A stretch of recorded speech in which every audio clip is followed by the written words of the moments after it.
भारत और अमेरिका के रिश्तों के बीच एक बार फिर ऊर्जा सुरक्षा और राष्ट्र हित का सबसे बड़ा मुद्दा बनकर सामने आया है। अमेरिकी विदेश मंत्री मार्को रूबियो के सामने विदेश मंत्री एस जयशंकर ने साफ शब्दों में कहा, अमेरिका के लिए अमेरिका फर्स्ट है तो भारत के लिए भी इंडिया फर्स्ट है।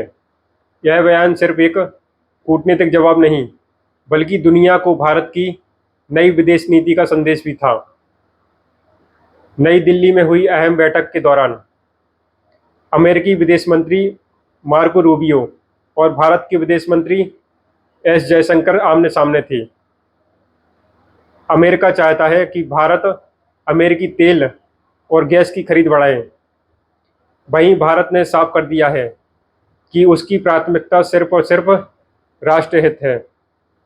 एस जयशंकर ने कहा कि भारत को अपनी जनता के लिए सस्ती और भरोसेमंद ऊर्जा चाहिए, इसलिए भारत कई स्रोतों से तेल खरीदना जारी रखेगा। एस जयशंकर ने कहा कि भारत की ऊर्जा नीति 4 बातों पर आधारित है: multiple source, large source, dependable source और चीप सोर्स।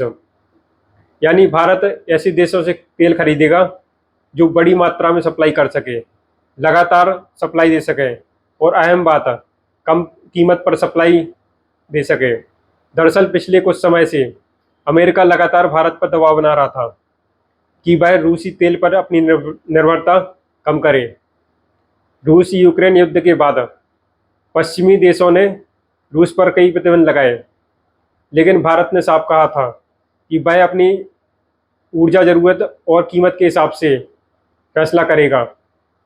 इसी रणनीति के चलते भारत ने रूस से भारी मात्रा में डिस्काउंट पर कच्चा तेल खरीदा और अपनी अर्थव्यवस्था को महंगे तेल के झटके से बचाया।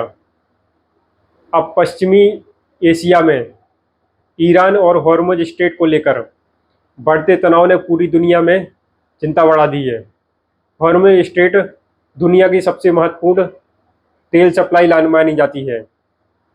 ऐसे समय में अमेरिका भारत को अपने तेल और गैस का बड़ा बाजार बनाना चाहता है। भारत फिलहाल रूस, अमेरिका, मध्य पूर्व और अन्य देशों से ऊर्जा खरीदकर अपनी सप्लाई को संतुलित रखना चाहता है। सरकार का मानना है कि अगर भारत किसी एक देश पर निर्भर हो गया तो भविष्य में वैश्विक संकट का सीधा असर भारतीय अर्थव्यवस्था और आम जनता पर पड़ेगा। यही वजह है कि एस जयशंकर का इंडिया फर्स्ट बयान सिर्फ अमेरिका को जवाब नहीं, बल्कि पूरी दुनिया के लिए भारत की नई रणनीतिक सोच का संदेश माना जा रहा है। अब सबसे बड़ा सवाल यही है, क्या भारत आने वाले समय में अमेरिकी तेल बढ़ाएगा? क्या रूस से तेल आयात जारी रहेगा? क्या पश्चिमी एशिया संकट दुनिया को नए ऊर्जा युद्ध की तरफ ले जाएगा? इस पर आपकी क्या राय है? कमेंट करके जरूर बताइए।